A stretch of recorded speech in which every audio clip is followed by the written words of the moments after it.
Hi ඔයාලට කොහොමද? එන්නකො මේ වගේ රසමරස කොෆි කේක් එකක් හදන හැටි බලන්න.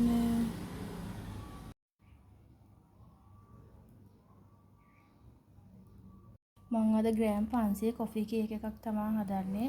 මේ තියෙන අවශ්‍ය අමුද්‍රව්‍ය ටික මම ඔයාලට මේ එකින් එක පැහැදිලි කරලා දෙන්නම්.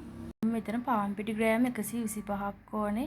ඒකට බේකින් පවුඩර් තේ හැඳි එකක් දාලා තුන් පාරක් හොඳට හලාගෙන තියෙනවා. මෙතන මුලින්ම අපිට පාන් පිටි ග්‍රෑම් 125ක් ඕනේ.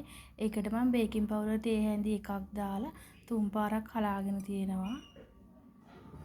අපිට සීනි ග්‍රෑම් 125ක් ඕනේ. මම මෙතන සීනි ටික අර කැට ලොකු හින්දා ටිකක් බ්ලෙන්ඩර් කරලා අරන් තියෙන්නේ. තව මෙඩෝලි ග්‍රෑම් 125ක් ඕන. ලොකු බිත්තර දෙකක්. නෙස්කැෆේ කුඩු මේස හැඳි එකක්. කෝපි කුඩු මේස හැඳි එකමාරක්. කිරිපිටි මේස හැඳි 3ක්. තව අපට ඕන වැනිලා තේ හැඳි එකක්. මම මෙතන අඟල් 6ක මේ ට්‍රේ එකක් අරන් තිනවා. ග්‍රෑම් 500ක් මම මේ හදන්නේ. බේකින් පේපර් එකක් දාලා මේ ටික තමයි අපිට කොෆි කේක් එක හදන්න අවශ්‍ය ද්‍රව්‍ය ටික.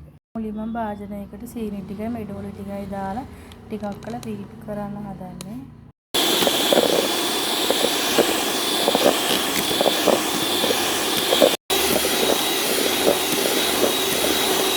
කිරිපිටි නෙස්කැෆේ කෝපි ටික එක භාජනයකට දාලා ටිකක් හොඳට කවලම් කරලා ඒකට මේ මම මද රස ලුණු වතුර මේස හැඳි 3ක් එකතු කරනවා.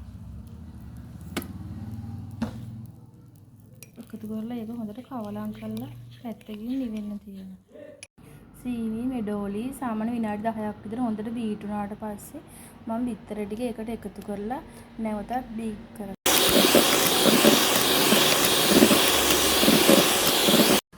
බිත්තර ටිකත් එකතු කරලා හොඳට බීට් වුණාට පස්සේ මම පිටි ටික එකතු කරගන්නවා. මම වැනිලා තේ හැඳකුත් එකතු කරගත්තා. ඊට පස්සේ අර මේ ඉස්සෙල්ලා දිය කරගත්ත අර මිශ්‍රණය මේකට දානවා.